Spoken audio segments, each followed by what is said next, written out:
راہداری کی آخری سیڑھیاں ایک بار پھر نیچے اتر رہی تھیں۔ وہ ان سیڑھیوں سے اترتا ہوا سب سے نچلی منزل پر آ گیا، مگر ابھی چند سیڑھیاں باقی تھیں کہ اچانک اسے ایک چھوٹی سی راہداری بائیں طرف دکھائی دی۔ اس راہداری میں روشن دان نظر آ رہے تھے، جن میں سے ایک روشن دان روشن تھا جبکہ باقی تاریک پڑے ہوئے تھے۔ البرٹ تیزی سے اس راہداری میں سے ہوتا ہوا اس روشن دان کی طرف بڑھتا چلا گیا۔ روشن دان کے قریب پہنچ کر جب اس نے بڑے محتاط انداز میں اندر جھانکا تو وہ سامنے چونک پڑا۔ سامنے ایک بڑی سی میز پر جوانہ بے ہوش حرکت لیٹا ہوا تھا اور کمرے کے ایک کونے میں وہی باورچی جسے وہ فلیٹ میں باندھ کر چھوڑ آیا تھا ایک کرسی پر بیٹھا ہوا تھا۔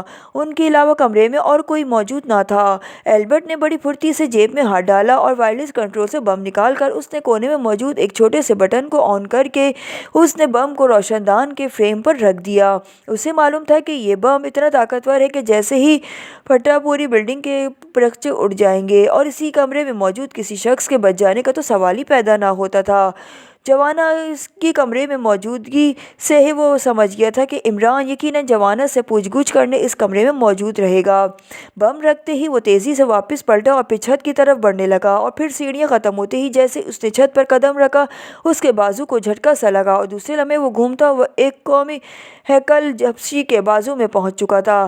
اس حبشی کے جو سیڑھیوں کے قریب موجود تھا اس کا بازو پکڑ کر گھمایا اور پھر اس سے پہلے کہ وہ سنبھلتا وہ اس کے بازو میں جکڑا جا چکا تھا۔ حبشی کی طرف اس کی پشت تھی اور اس کے دونوں بازو حبشی کی گرفت میں تھے۔ تو تمہارا کیا خیال تھا؟ تم رانا ہاؤس سے زندہ واپس جا سکو گے؟ حبشی نے انتہائی خرک لہجے میں اس کے جسم کو جھٹکا دیتے ہوئے کہا۔ البرٹ نے حبشی کی گرفت سے اپنے آپ کو چھڑانے کی سر توڑ کوشش کی، مگر وہ حبشی تو شاید لوہے کا بنا ہوا تھا۔ البرٹ کے بازو باوجود کوشش کے اس کی گرفت سے آزاد نہ ہو سکے۔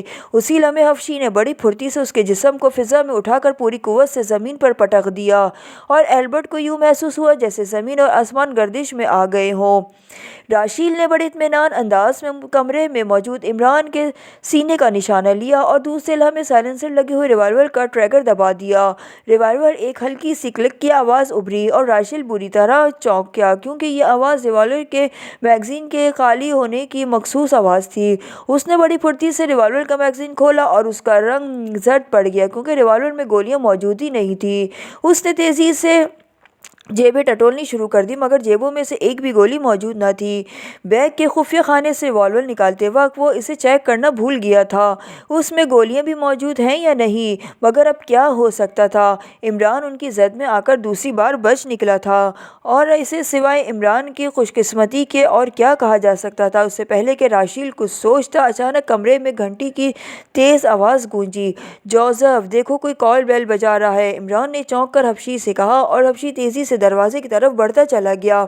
اب راشیل پھنس گیا تھا کیونکہ عین دروازے کے اوپر موجود تھا جو جوزف نے انہیں سیڑھیوں سے گزرنا تھا جو دروازے تک پہنچ کر ختم ہو جاتی تھی۔ راشیل سمیٹ کر جالیوں سے لگ گیا۔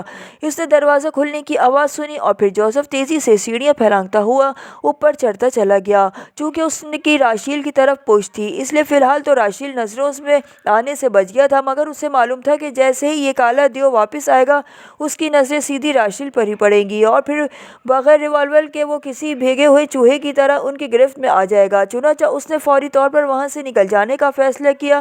چنانچہ جیسے ہی جوزف سیڑھیاں طے کر کے راہداری میں غائب ہوا، راشیل نے شیٹ پر جھک کر دونوں ہاتھ نکالے اور پھر احتیاط سے سیڑھیوں پر آیا۔ دوسرے لمحے وہ سیڑھیاں طے کرتا ہوا راہداری میں آ گیا۔ اس کا دل واپس جانے کو نہ چاہ رہا تھا کیونکہ ہو سکتا تھا کہ حالات بدل جاتے، پھر اسے اس شکاری کے خاتمے کے لیے موقع ملتا یا نہیں، مگر اب سارا مسئلہ گولیوں کا تھا۔ راہداری میں پہنچتے ہی اس نے فوری طور پر ایک فیصلہ کیا اور اس نے راہداری میں موجود دروازوں کو آزمانا شروع کر دیا۔ ایک دروازہ کھلا ہوا تھا، چنانچہ اسے کھول کر وہ اندر داخل ہو گیا۔ اس نے اندر جاتے ہی دروازہ بند کر دیا۔ یہ ایک خاصا بڑا کمرہ تھا۔ راشیل چند لمحے دروازے کے ساتھ کھڑا رہا۔ جب اسے راہداری میں کوئی آہٹ نہ سنائی دی تو اس نے جیب میں سے بڑی سی پینسل ٹارچ نکالی اور کمرے کا جائزہ لینا شروع کر دیا۔ یہ کمرہ ڈریسنگ روم کے طور پر استعمال ہوتا تھا کیونکہ اس میں چاروں طرف الماریاں تھیں جن میں مختلف قسم کے لباس لٹکے نظر آ رہے تھے۔ راشیل نے ان کپڑوں کی تلاشی لینی شروع کر دی۔ اس کا خیال تھا کہ شاید کسی جیب میں پڑا ہوا کوئی ریوالور مل جائے، مگر سب کپڑے خالی تھے۔ اسی لمحے اسے راہداری میں سے کسی کی قدموں کی آوازیں سنائی دی تو اس نے پھرتی سے پینسل ٹارچ بجھا دی اور سانس روک کر تیزی سے دیوار کے ساتھ لگ کر کھڑا ہو گیا۔ قدموں کی آوازیں دروازے کے سامنے سے گزر کر آگے بڑھتی چلی گئیں۔ جب آوازیں دور جا جاتے جاتے مدھم ہو گئی تو اس نے ایک بار پھر ٹارچ جلا لی اور پھر ادھر ادھر پڑے ہوئے دوسرے سامان کا جائزہ لینا شروع کر دیا۔ اس کا دل کہہ رہا تھا کہ اسے یہاں اپنے مطلب کی کوئی نہ کوئی چیز ضرور مل جائے گی۔ اچانک ایک کونے میں پڑے ہوئے اٹیچی کیس کو کھولتے ہوئے اس کی آنکھیں چمک اٹھی، کیونکہ اٹیچی کیس میں مختلف قسم کے ریوالور اور پستول بھرے ہوئے تھے۔ اس نے پستول اور ریوالور اٹھا کر انہیں کھولا اور میگزین چیک کرنے لگا۔ یہ دیکھ کر وہ حیران رہ گیا کہ سارے ہی ریوالور پستول خالی تھے۔ اس نے ان پستولوں اور ریوالوروں کو فرش پر احتیاط سے رکھا اور اٹیچی کیس کے نچلے حصے میں ہاتھ مارنے لگا کہ شاید کوئی بھولی بھٹکی گولی ہاتھ لگ جائے۔ پھر اچانک وہ اچھل پڑا، کیونکہ اٹیچی کیس کے نچلے حصے میں کچھ مختلف قسم کی گولیاں خاصی تعداد میں موجود تھیں۔ اس نے سب سے پہلے اپنے ریوالور کی مختلف گولیاں ڈھونڈی اور پھر ایک گولی مل گئی تھی۔ اس نے فوراً جیب سے اپنا ریوالور نکالا اور اس کے چیمبر میں گولی ڈالی۔ دوسرے ریوالور میں اور پستول تو اٹیچی کیس میں موجود تھے، مگر ان میں سائلنسر فٹ نہ تھے، اور نہ ہی راشیل کو مخصوص ریوالور کا سائلنسر ان میں سے کسی پر فٹ آتا تھا، اور راشیل کے ذہن میں عمران کو قتل کر کے واپس صحیح سلامت نکل جانے کا ارادہ بھی موجود تھا، اور وہ ایسا صرف اسی صورت میں ہو سکتا تھا کہ ریوالور پر سائلنسر لگا ہوا ہو، ورنہ وہ دیوہیکل حبشی یقیناً عمران کی موت کے بعد اسے بھی کسی قیمت پر زندہ نہیں چھوڑے گا۔ چنانچہ اس نے ایک ہی گولی پر اکتفا کیا اور پھر دروازے کی طرف بڑھتا چلا گیا۔ ابھی وہ دروازے کے قریب پہنچا ہی تھا کہ اس نے کسی کو بھاری قدموں سے اس راہداری میں آتے ہوئے دیکھا۔ وہ تیزی سے دروازے سے چپک گیا۔ جب قدموں کی بھاری آواز راہداری کے آخری میں جا کر مدھم ہو گئی تو وہ دروازہ کھول کر باہر نکلا، اور دبے قدموں سے چلتا ہوا وہ دوبارہ اس کمرے کی طرف چل پڑا جدھر عمران وغیرہ موجود تھے۔ سیڑھیوں کے آخری کمرے میں کا دروازہ بند تھا، اس لیے راشیل سیڑھیاں چڑھ کر دوبارہ اس جالی والے روشندان پر پہنچ گیا۔ روشن دان کے نیچے بنے ہوئے شیڈ سے آنکھ لگاتے ہوئے وہ ایک بار پھر اچھل پڑا، کیونکہ اس بار کمرے میں ایک نیا منظر تھا۔ جوانا کے ساتھ فرش پر مدام برتا اور ایلبرٹ بھی بے ہوش پڑے ہوئے تھے، اور عمران، جوزف اور وہ آدمی جو فلیٹ پر آیا تھا کمرے میں موجود تھے۔ راشیل نے اب موقع غنیمت سمجھا۔ اس نے ریوالور کی نال ایک بار پھر جالی کے سوراخ میں لگائی اور سامنے کھڑے ہوئے عمران کے سینے کا نشانہ لے کر بڑی پھرتی سے ٹریگر دبا دیا۔ اس بار سائلنسر ہونے کے باوجود گولی چلنے کا ہلکا سا دھماکہ سنائی دیا، اور راشیل کے چہرے پر اطمینان اور کامیابی کی لہریں دوڑتی چلی گئیں۔ آخر کار وہ شکار کو ختم کرنے میں کامیاب ہی ہو گیا تھا۔ جوزف مدام برتا کو عمران کے پاس چھوڑ کر جب واپس بلو روم میں پہنچا تو جوانا اسی طرح میز پر بے ہوش و حرکت پڑا ہوا تھا، جبکہ سلیمان ایک طرف کرسی پر بڑے اطمینان سے بیٹھا ہوا تھا۔ سنو جوانا، باس کے آنے سے پہلے سب کچھ بتا دو کہ تم باس کو ختم کرنے کے لیے کیوں آئے تھے، ورنہ یاد رکھو میں باس کے آنے کے پہلے ہی تمہارے جسم کا ریشہ ریشہ علیحدہ کر دوں گا۔ جوزف نے جو کہ قریب رکتے ہوئے انتہائی سرد لہجے میں اس سے مخاطب ہو کر کہا، تم جو چیز چاہے کر لو، میں کچھ نہیں بتاؤں گا۔ جوانا نے بڑے حقارت بھرے لہجے میں جواب دیتے ہوئے کہا، اور دوسرے لمحے کمرہ تھڑپڑ کی زوردار آواز سے گونج اٹھا۔ جوزف غصے کی شدت میں پوری قوت سے جوانا کے چہرے پر تھپڑ مار دیا تھا۔ مجھے بے بس دیکھ کر تمہارا ہاتھ چل رہا ہے، بزدل آدمی! کاش ٹھیک ہوتا، جوانا نے بڑی بے بسی سے جواب دیتے ہوئے کہا، اور جوزف جو دوسرے تھپڑ کے لیے ہاتھ اٹھا چکا تھا ایک دم رک گیا۔ اس کے ذہن میں فوراً یہ بات آئی کہ واقعی بے بس آدمی کو مارنا انتہائی درجے کی بزدلی ہے۔ ٹھیک ہے، میں باس کو کہتا ہوں کہ وہ تمہیں ٹھیک کر دے، پھر میں دیکھ لوں گا تم کس طرح اپنی زبان بند رکھتے ہو۔ جوزف نے دانت پیستے ہوئے کہا۔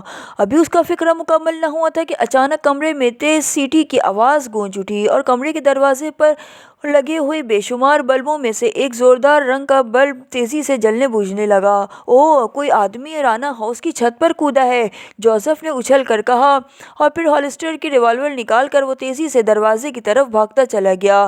رانا ہاؤس میں عمران نے ایسا سسٹم نصب کیا ہوا تھا کہ بیرونی دروازے کی بجائے اگر کوئی شخص بھی کسی اور ذریعے سے رانا ہاؤس میں داخل ہوتا تو مختلف رنگوں کے بلب ان کی فوری نشاندہی کر دیتے تھے۔ زرد رنگ کا بلب یہ بتاتا تھا کہ کودنے والا چھت کے ذریعے اندر داخل ہوا ہے۔ ایسے بلب رانا ہاؤس کے ہر کمرے میں موجود تھے۔ جوزف تیزی سے سیڑھیاں پھلانگتا ہوا چھت پر چڑھتا چلا گیا۔ جب وہ چھت پر پہنچا تو اسے وہاں کوئی آدمی نظر نہ آیا۔